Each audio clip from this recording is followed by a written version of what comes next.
This is Philosophy versus Improv, where two sages try to teach each other a thing or two, and maybe you, the audience, get something out of it as well. I'm Mark Linsenmeyer, a philosophy doer who today is doing improv. And I'm Bill Arnett, an improv doer who is doing philosophy. That was awkward. And our special guest today, introduce yourself. I'm Barry Lamb. I don't do any improv. I do some philosophy. I teach philosophy at Vassar College, and I also make the Hi-Fi Nation philosophy podcast for Slate. Very cool. Fancy, institutional. Would you say you're a sellout? When I say I'm a sellout, I've tried really hard to sell out. So I don't know if like your goal is selling out. I've really tried hard to sell out too. One thing I've learned though, I set myself the goal of selling out. That is getting on a major label. Yeah. For the podcasting sense. And once you're there, you just realize like it wasn't any different because I wanted to own everything that I made, right? And so I was like, okay, yeah, so like you'll own everything. And so at the end of the day, it was just like you keep making this thing. And if we could sell ads, we take 30%. That was selling out. Yeah. Right? Because they actually didn't do anything else for me, and which they could, but then they'll be like, well, how about giving us your show? Doesn't it appear on the pages of Slate? Yeah, it does. It does appear. And you know, I like them, but you know, occasionally if they'll ask me to write like a article or an op-ed or something, that's cool. So it's like a curation. One of my podcasts, because my brother-in-law owns openculture.com. And so he lets me put up posts. And so I love open culture.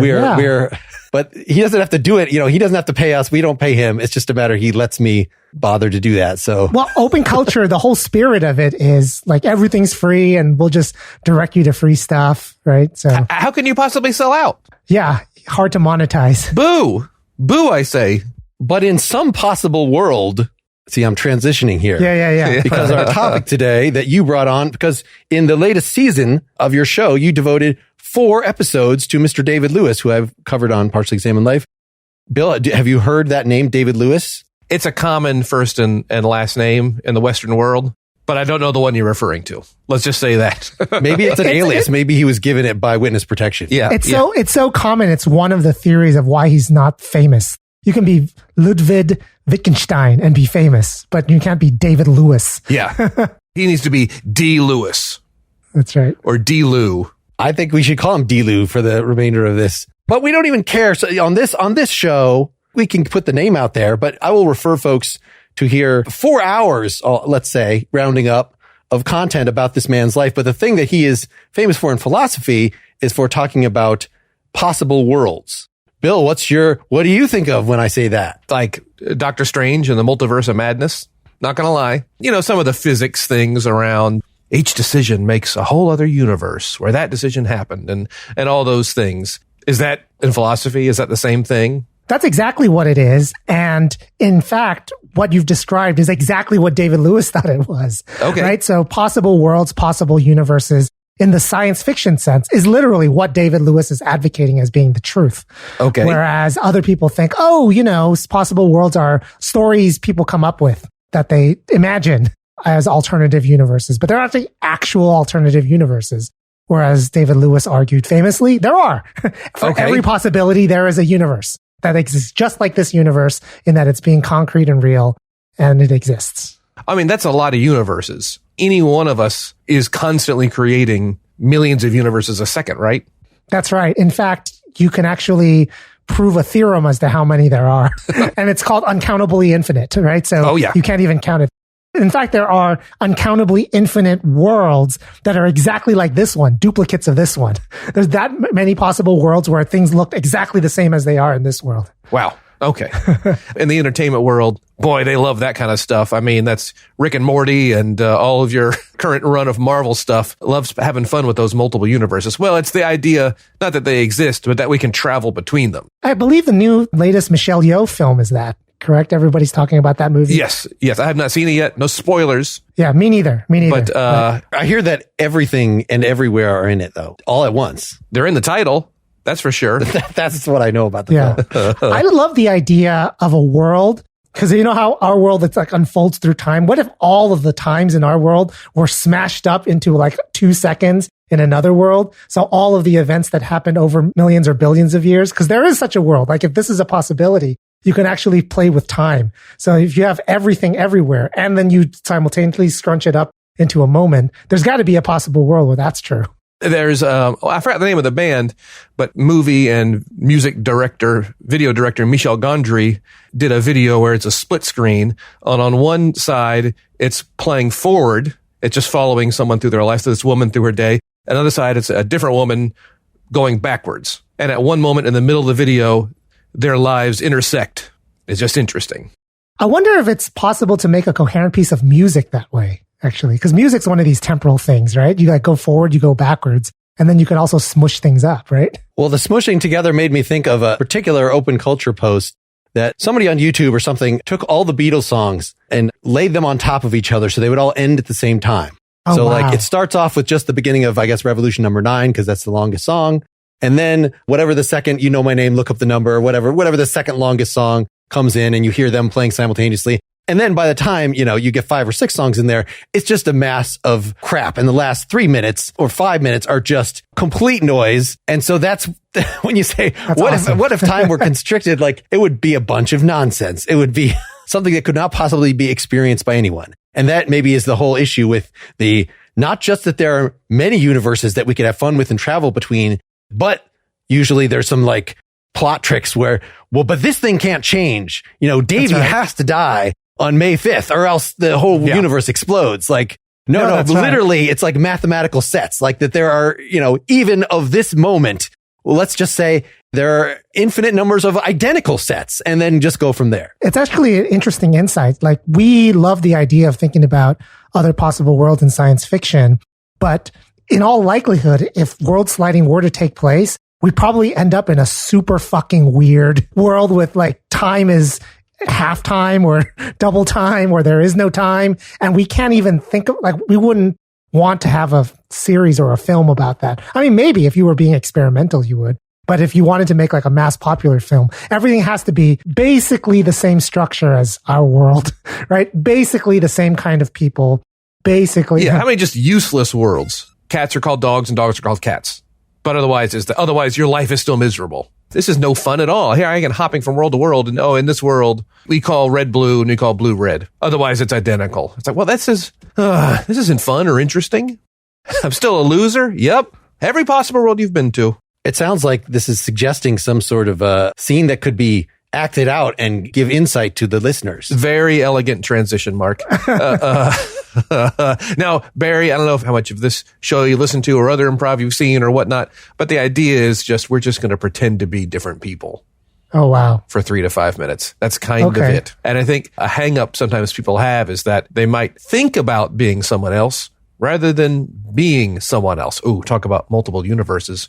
I mean, how many characters have we portrayed, Mark? Is each of them? And are they still out there? Are their lives continuing even though we haven't stopped doing that scene months ago? No, because I engineer them all. That as soon as a scene is done, in my imaginative space, there's a force, a dark force, the cleansing wind that sweeps them from existence. In fact, they never even happened in the first place. Wow. So just like in our lives, we are just being alive and listening and reacting to what's going on. That's all we need to do in these scenes as well. And typically, often with guests who are less familiar with improv, we'll pick a scenario or a situation that everyone might be familiar with so we can get in more quickly. Is that cool? Yeah. I'm going to apologize ahead of time for maybe not being very good at this. I just love it when it goes well and I watch it, but I also realize when you have a complete amateur trying it out, it could just be a disaster. You're in good hands. Well, the people that don't want to hear that already stopped listening after episode 1 when I was that person. So I'll get this thing rolling and I'm really going to silver platter this thing. So don't worry about that. I also have a lesson as well that perhaps we can get to. I'm making some little changes to it and maybe one we have visited before, but with this topic, I like doing it. I think this will be fun because I think it might be apropos. Hey fellas, we got specials on the back of the menu. They're there, and you want any drinks or anything? Or are you okay? I mean, yeah, fine. This is how service works here. Welcome to Gary's Diner. What can I get you? Bear, do you feel welcome? I feel like this server is trying as hard as he can to help us, and he wants us to look at the drinks in the back. I'm standing right here. So I should just let it go? Here. So I shouldn't give him a hard time? Is that... Yeah, you should give him as hard of a time as he deserves. I think he is trying his hardest, but I'm not sure. I'm standing right here. Okay. I'm literally heard everything you just said. Let's run him through his paces. First, tell me, so this duck thing, what is that? Duck omelet? The domlet? Yeah, that seems pretty freaking weird. Yeah. The chef thought it'd be funny to do a domlet, okay? And they got a deal on some duck breasts from somewhere, and they just cooked them. It's breakfast. It's breakfast, okay? What do you want? Is it duck eggs or is it chicken eggs? Chicken eggs. Chicken eggs with chopped up piece of like... You put chicken eggs and you put the duck inside the chicken egg. So there's actually 2 kinds of fowl in this special. Yeah. 3 if you consider our cheese fowl, which I kind of do some days. That's good. All right. You're entertaining the customers now. I appreciate your patter. Is this kind of just... I got other tables. All right. Not the domlet. Let's set that aside. The second special here, this cheese salad. What does that even mean? Cheese salad. It's like instead of lettuce, it's cheese. Different cheeses.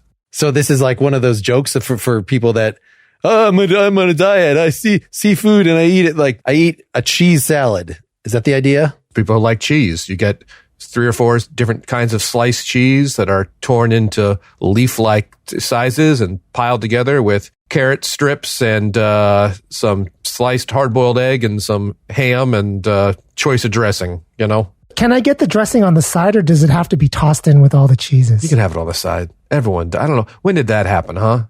When did this whole side dressing thing? It didn't happen when I was a kid. You just got it all on there, right? Is it nacho cheese? Is it nacho cheese dressing? If I could go back in time, you know what I would do? Invest in a little plastic cup company. That's what I would do. If I go back to 1990, we're going to be making a lot of these little plastic cups. What kind of dressing do you recommend on your cheese salad here? Thousand Island.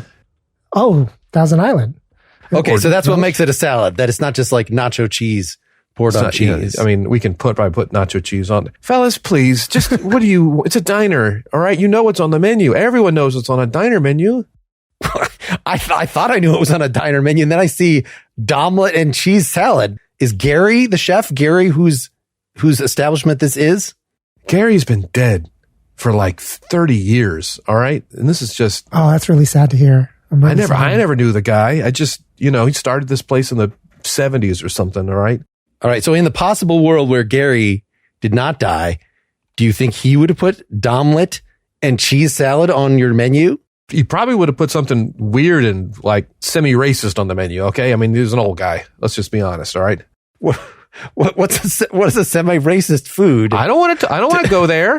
I'm just saying he was like an old guy. He was an old-fashioned guy. He was like 90 when he died, and just so he was...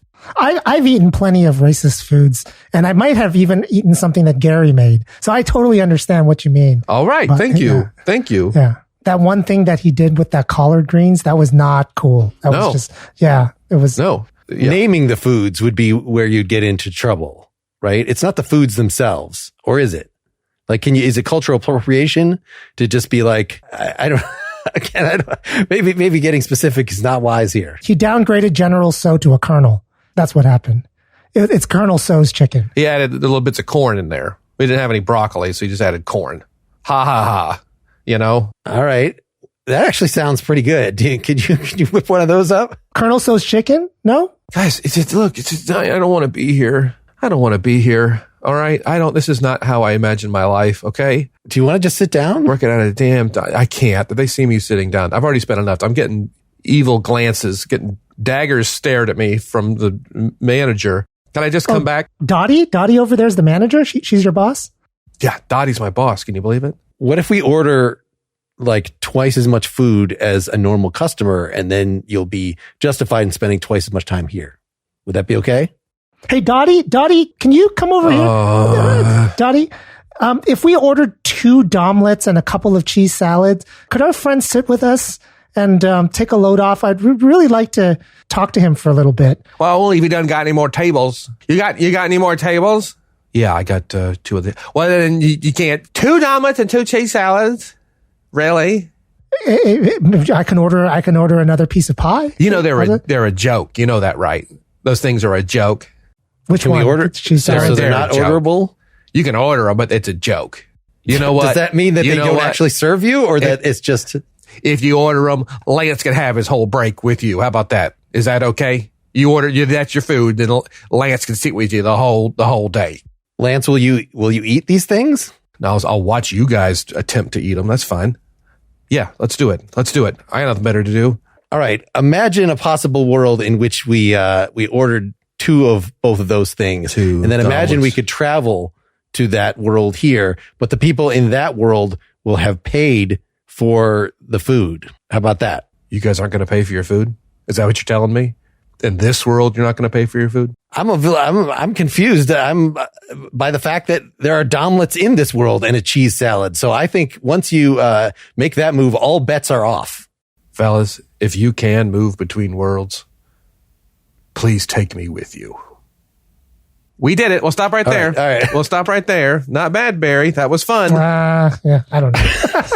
It's fine. Well, I mean, I guess we need to think about by what standard are we judging ourselves and judging our performance. I feel like if we're going to do a David Lewis inspired, we have to be shifting between worlds. And then the improver extraordinaire, who is you, would be adapting to something that's only slightly different in the environment. Yeah. You're like, Well, I like that you made him by calling on a 4th character.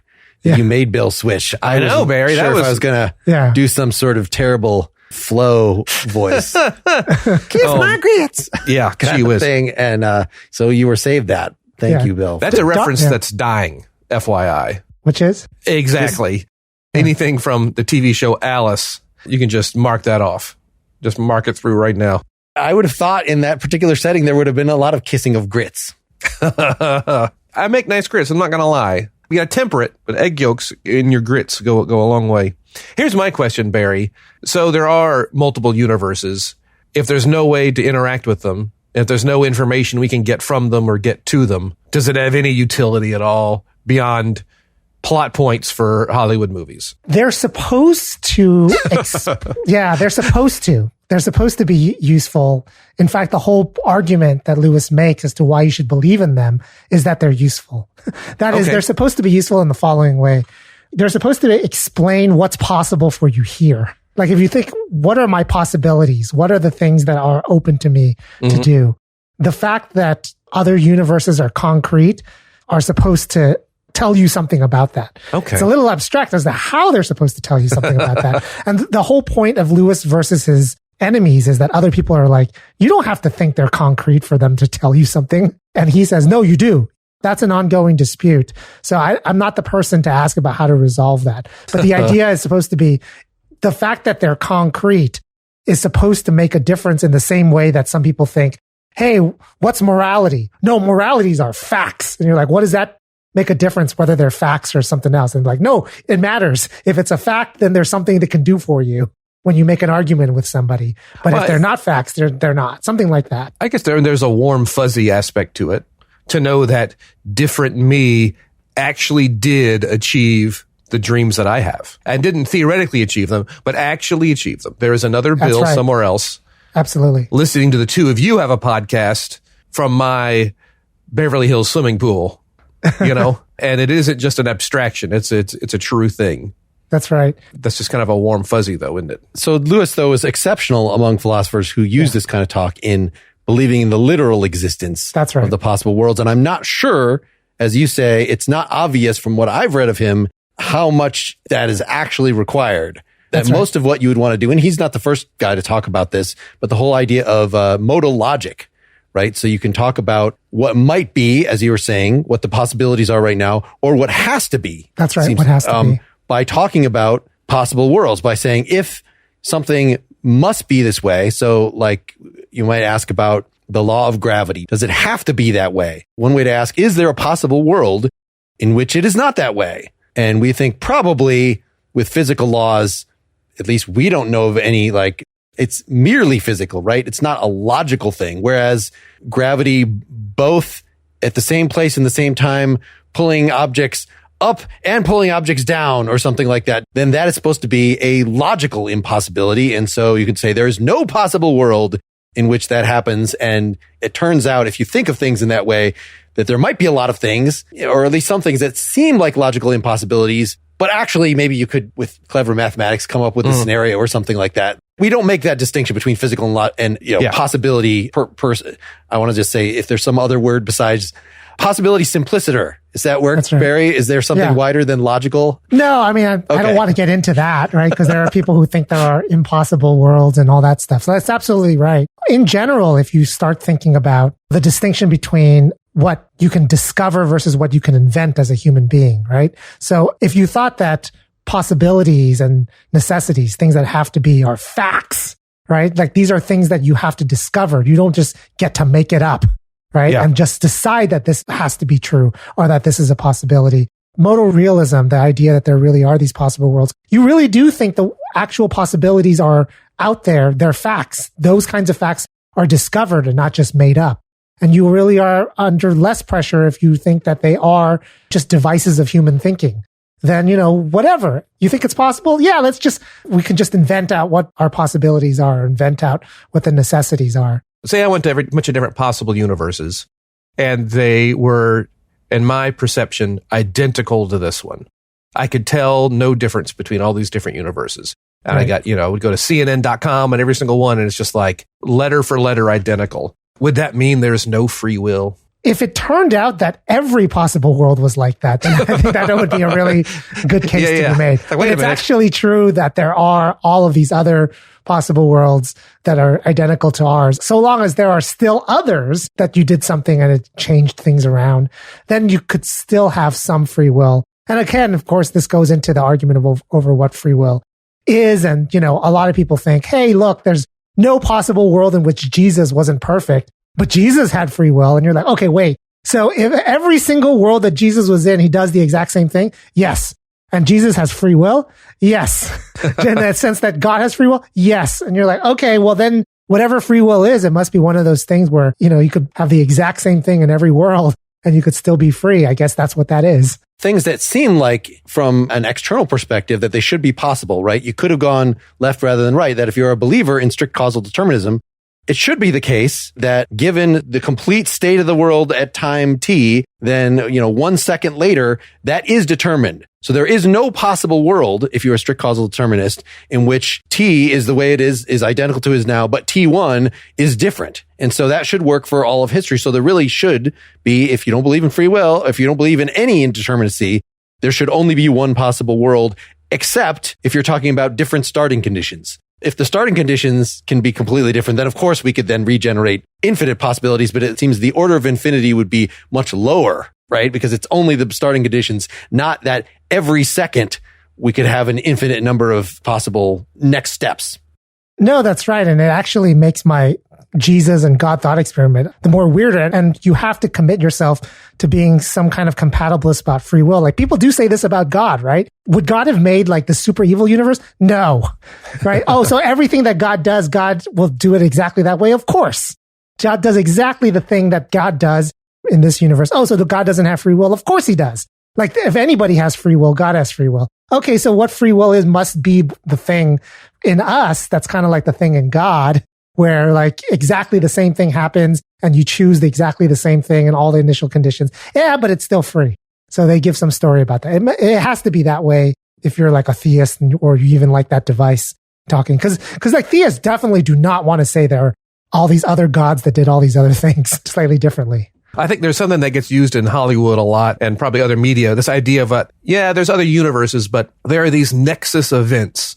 And while most of my day I'm not affecting anyone else, if I sleep on my left side or sleep on my right side, well, there's no alternate universe where I slept on the other side. But there is an alternate universe where I decided to go out for breakfast rather than eat in. And when I went out for breakfast, my presence affected someone else. My presence made someone else on the road late because I wasn't paying attention and missed a green light. But if I decide to eat in, well, I'm not affecting anything. My existence is not banging into the existence of others. So those moments don't matter. Tell that to the Who's down in Whoville, who you stepped on, obliterating their civilization because you decided to stay home. The bacteria that was slowly growing on my frozen waffle that was killed when I put it in the toaster. rather than going out. I think it's incredibly interesting to think of storytelling constraints on possible worlds travel or time travel and things, where in philosophy, you think there are no constraints because we're looking at all possibilities. They're all worlds or time travel or whatnot. But in order to make a good story, you got to have constraints. If anything can fucking happen, I think like Conan O'Brien complained about this or something. Like, if there's a vortex in the movie, I'm out. Yeah. Right? Because like, if there's a vortex, then anything can happen in that movie. Right? And so similarly, if you're like, oh, possible world travel, right? If every possible thing can happen, why am I interested in this story or time travel or whatever? Right? It's the Superman trap. And sometimes this happens with superhero movies where it's like, well, if the hero doesn't have a flaw, then there's nothing for them to overcome. And if Superman can do everything, you got to have kryptonite. Without kryptonite, there is no Superman. And sometimes superhero movies, in an effort to be whatever it is they're trying to be, they end up creating heroes that don't have any flaws. And if they have no flaws, well, then there's nothing compelling for them. I mean, I have an idea for a scene that we could use to illustrate this, but I feel like whatever lesson you were trying to steer us toward in the first scene. Texting you now. I am sending you a message now. You're not texting me. You're sending it to... The message will arrive to you in text format. It will not be an SMS text message. All right, Mark. Does that make sense? As last time. Yeah. Does that make sense? Do you see where I'm going with this? Do you see how this is apropos to the topic? All right, guys, if you look at your menu here, you'll see we have a couple specials on the back, and I'd love to serve you today. Can I get you something to drink? Yeah, you can relax. We're just breakfast, man. You don't have to be so excited here. It's fine. Well, I mean, this is Gary's. This is where the fun happens. If you're not having fun, I'm not doing my job. And are you Gary? No, Gary's been dead for 30 years. But his brother, Terry, took over, and he really ingested a sense of fun into this place. If you look at the menu, there's some specials there. There's something with duck. There's a cheese, omelet? Cheese salad, and they really should order these things. And please try to look a little happier about it. My manager over there is giving me some dirty looks. Calm down. You're okay. You're okay. Pleased. You're okay. All right. Everything's all right.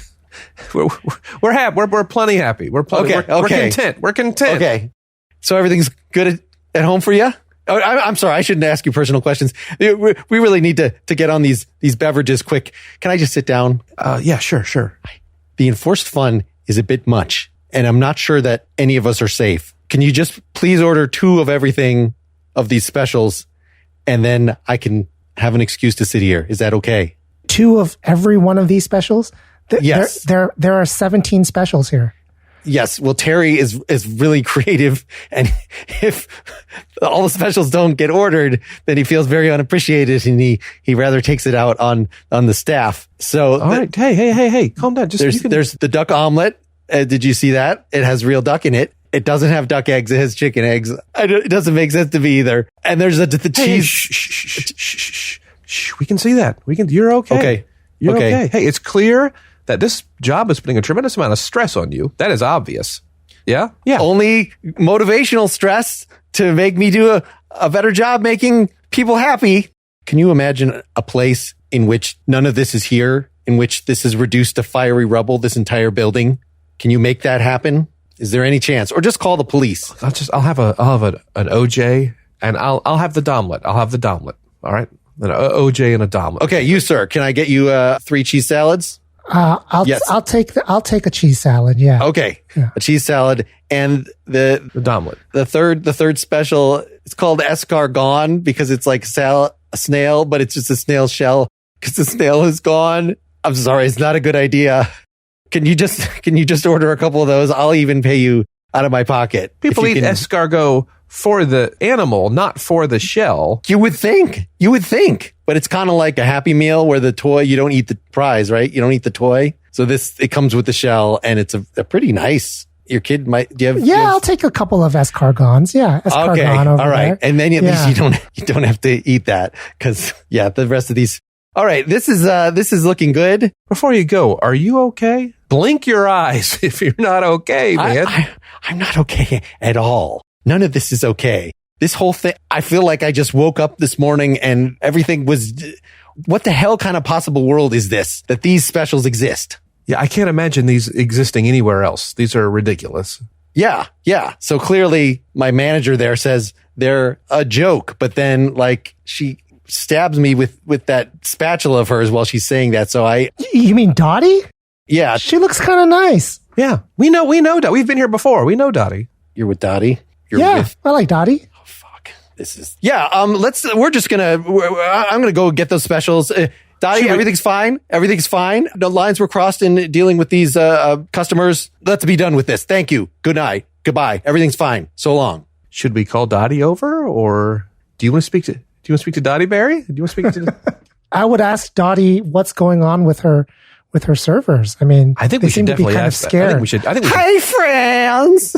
Okay. Yeah. Awesome. We just wanted to do that to you, Mark.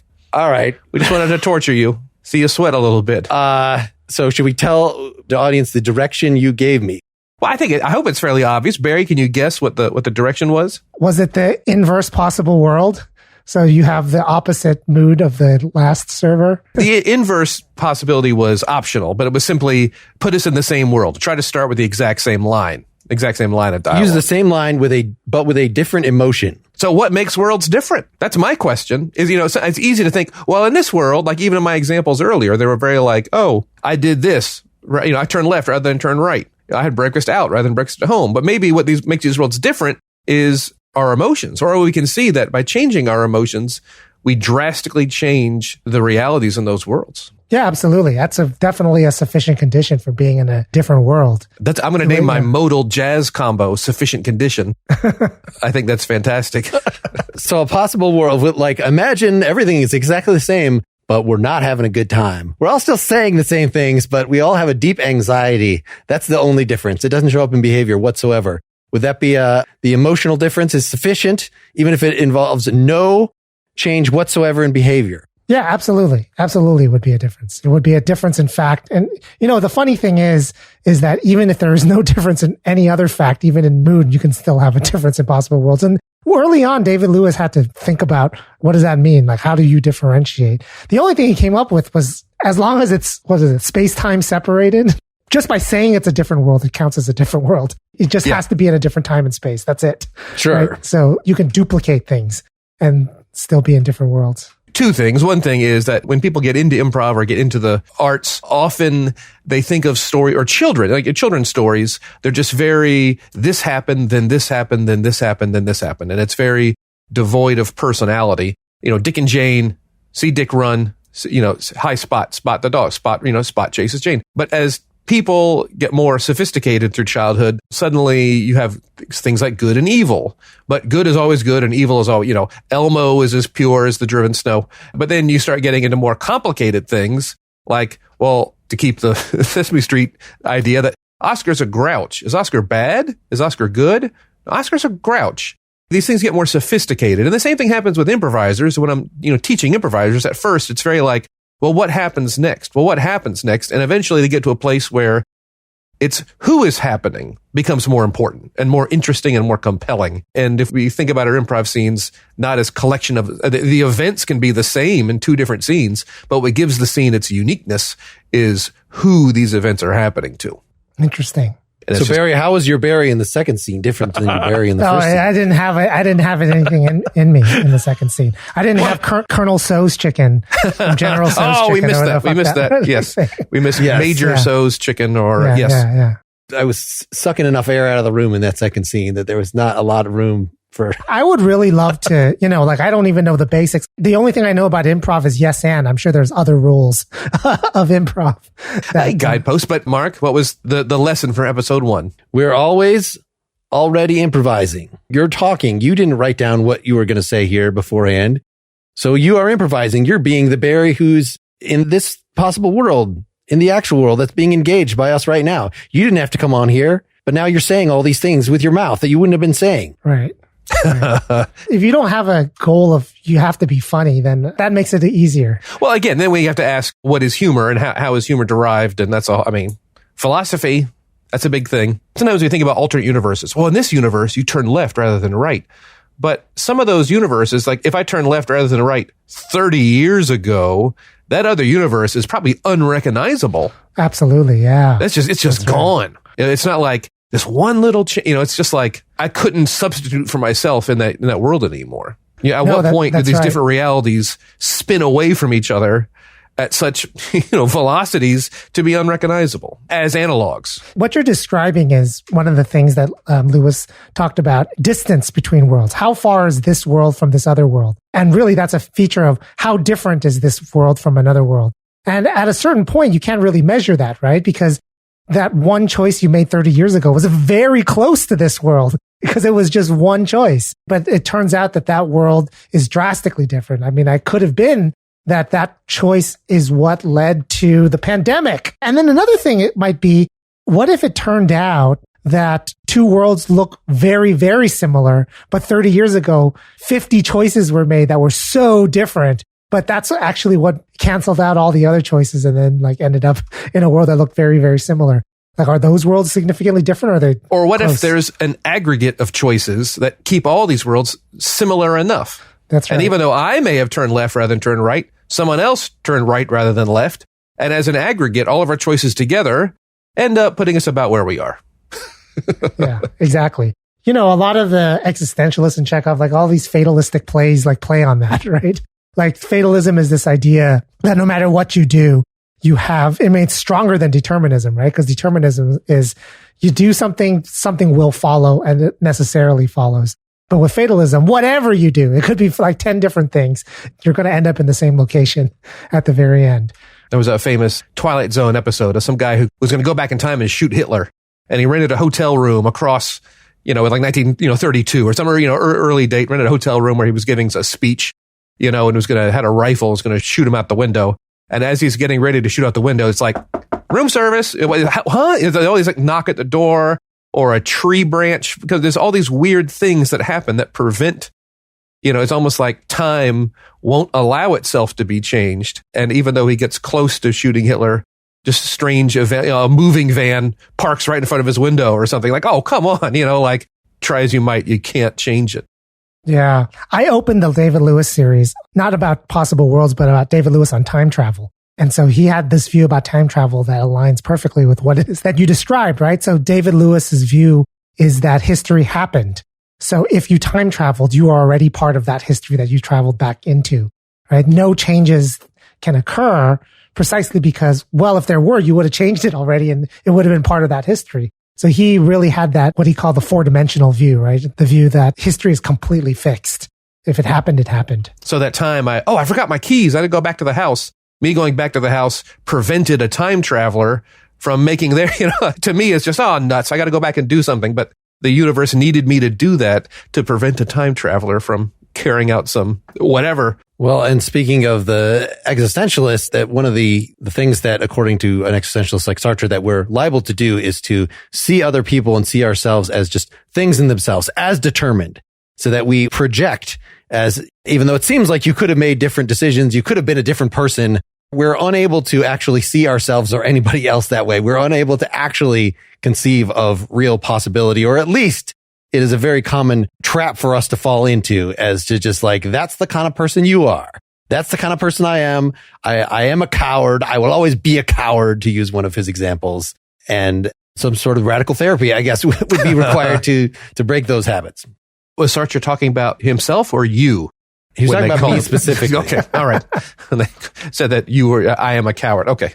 I followed your direction in the scene. Can you say a little more? Should we guess?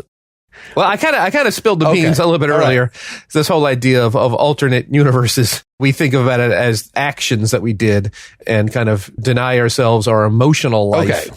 And how not only that, it's, what did I do to create an alternate universe? It's like, maybe someone else created the alternate universe. And just thinking about these things a bit more holistically, rather than some seemingly flip of a coin action, as opposed to a personality or an emotion or a feeling, or how that can really affect people.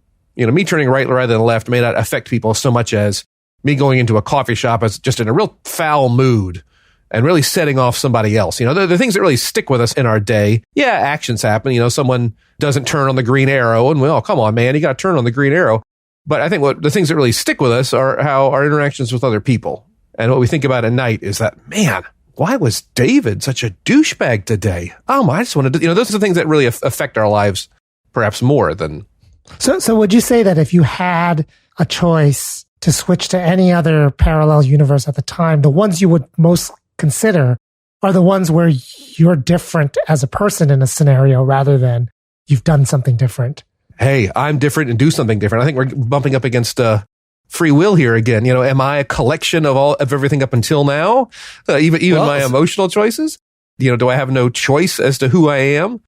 Or I think of characters as strictly causally determined, because your direction was use the same starting line with a different emotion. And I think from what you're saying, that ideally it would have just been the situation is the same, but this server's attitude is different. And how does that cause a difference in dynamics among the people? Whereas I felt the need of like, why do I have this different emotion? Well, it's because there was a past event of Terry taking over from Gary that created some sort of totalitarian, fear-based restaurant, enforced cheerfulness restaurant environment, which is not the same. It is worlds away from merely a different emotion. You did fine, but that's just it. The emotion was the doorway to that world. It's almost like we can't go through that door without going into another world. And if we're in a room and every there's 10 doors and each door is a different emotion, as much as we like to think they all might lead to the same room, they're going to lead to different rooms. And I think it's just, again, it's a real powerful thing. And I just think sometimes it gets poo-pooed a little bit, but like you put on that emotion and it radically changed you. And if you had put on a different emotion, it would have gone to a very different place. That's that. You did fine. That was great. A+. So in terms of the A. In terms of the philosophy lesson, so we said we were going to in general talk about this area. I guess the point that I wanted to uncover, which we, as a sort of refreshing surprise from Barry, usually when you introduce possible worlds in a philosophical context, I out of the gate said, this is not like the multiverse. It's just that David Lewis was a realist about possible worlds. And so he was a weirdo. So he actually did believe something like the multiverse. Whereas every other context, every other person did. It is merely, at least in the modern, like if we go back to Leibniz or something, the guy who was talking about God would only create the best possible world. So there is only one world and it's the one that God made, right? And it is because he's perfectly good. He would only do, so if anything that looks like a flaw, it's because like it's the best possible mosaic. And if you'd fixed that one thing, then something else would have been crappy, right? If you had not had that problem with your car that you think is such a bummer, then we wouldn't have been able to stop the time traveler from killing Hitler, and things would have been much worse. I think there's a Stephen King JFK time traveling book about that, where like, because JFK lived, then Nixon got in early and Agnew was president and the World War III happened, and it was all crap. So Barry, what do you take seriously as actually interesting and evocative, this realist position, or is it just the nominalism, which lets you talk, for instance, I talked about, could we have exactly the same behavior, but different emotions? That's the kind of thing that philosophers like Kripke, another guy that would reflect on, or Putnam, to talk about metaphysical necessity. Like minds are brains for us, for sure. Do minds have to be brains? Like that is something that you could use possible worlds to think about. Like if we're made up of very different stuff, could we still have the same emotion over there? You could ask questions like that. But none of that requires the literal existence of possible worlds. So what do you think, Barry? Yeah, I got to say, I'm not different from most other people who teach philosophy about this, which is that these are devices for thinking about possibilities and not actual. That being said, there is something to the idea that possibilities are a matter of fact, not a matter of invention. That's something that I find compelling. Now, do you really need to be a realist about possible worlds to do that? Probably not, but I'm not a metaphysician. I don't know. I don't have that worked out. It's a lot easier to be a realist. And also, if you were inclined to think that possibilities and necessities were a matter of fact, not human invention, then you have less to do in your metaphysics. But really, at the end of the day, common sense reigns supreme for me.